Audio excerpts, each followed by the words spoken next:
Hi everyone, today I have a review of the Critter Crates Toy Story figures. These are a set of two different ones that you can get in like a little box. I see them all the time at like Walmart. They're in like the checkout aisle with all the other cheap goods that you can buy, all the cheap toys and figures. They're essentially just sets of figures that you can get. There's one for I guess like Andy's room, and then there's one with the aliens for like Pizza Planet. You get 9 figures in this one, and then 1 accessory in the back, and 6 figures in this one, and 4 accessories. So I'm just gonna go ahead and start with the one with the more characters in it. So here's Buzz. So you can see there's a lot of paint that is just like completely absent on this one. The sculpting does look very good on these. It's just the paint that kind of makes it look a lot cheaper. But there is some amount of detailing just to make it recognizable as Buzz. A lot of it is just solid white though. The posing is pretty solid. The face, although the paint does stick over the head a bit there, the actual face sculpt is pretty good for the size that it is. And Jessie, she looks especially weird because it's just solid white. So she looks probably the most uncanny of the entire figure. Again, the sculpt is very good. The eyes are a bit uncanny, but I think that's just the painting. But yeah, very minimal detailing. Completely absent of like the jean colors or the yellow or anything. It's just like the bare minimum. Here's Woody. I think he does fare a bit better than Jessie, just in the coloring department, because at least here you kind of have the yellow separation from the actual jean pants, but there is no painting on the actual vest itself, although there is the detail for it. And the eyes are a bit weird looking, but I think that's again just the painting itself that's looking off. He does not stand up on his own like at all. Jessie kind of does occasionally, but Woody just kind of falls over, which I had to have sticky tack on one of the bits. Here's Bullseye. Again, the paint is a bit iffy on the head there, and the actual hair here is just completely the solid color of the rest of the body, which is kind of awkward looking. But again, it's a good sculpt. These look like decent sculpts. It's just like the cheapness of the paint that makes them look worse than they do. Ham probably fares the best of the entire thing just because his character design is so minimal, like color-wise. The eyes look pretty decent. The sculpt is again very good.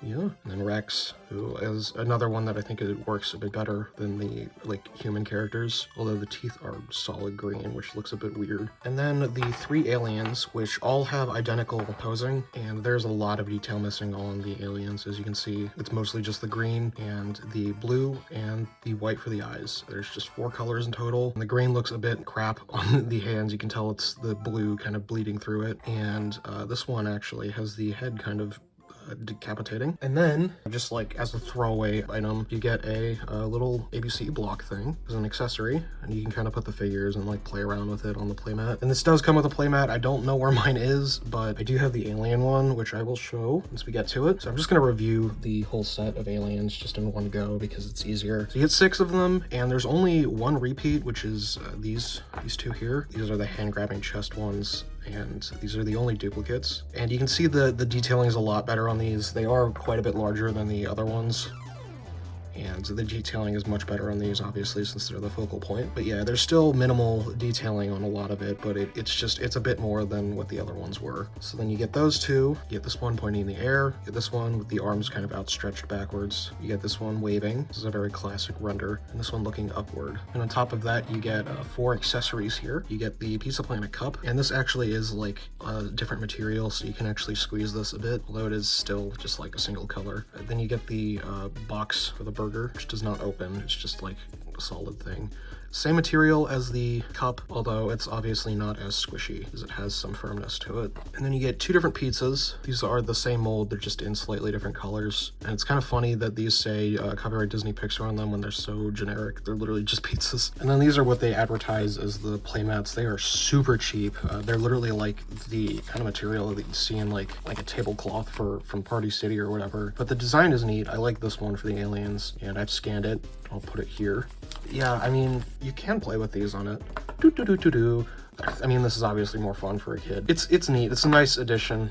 Just like a very inexpensive one, obviously, but it adds more play value, which is good. So those were the 2 Critter Crate sets. To be honest, they kind of remind me a lot of those Busy Book things where you get like a set of figures that are all kind of really cheap quality. This is one that I got from the Toy Story 4 one. This was just like in a lot, so that's why it's scuffed up. But they're like very cheap quality figures with not that much paint, although there is a decent amount of paint on this one. And they look kind of just very rough, but the whole point is that you get like 10 of these and a book and a playmat for like 15 bucks. And that leads me to the price of these.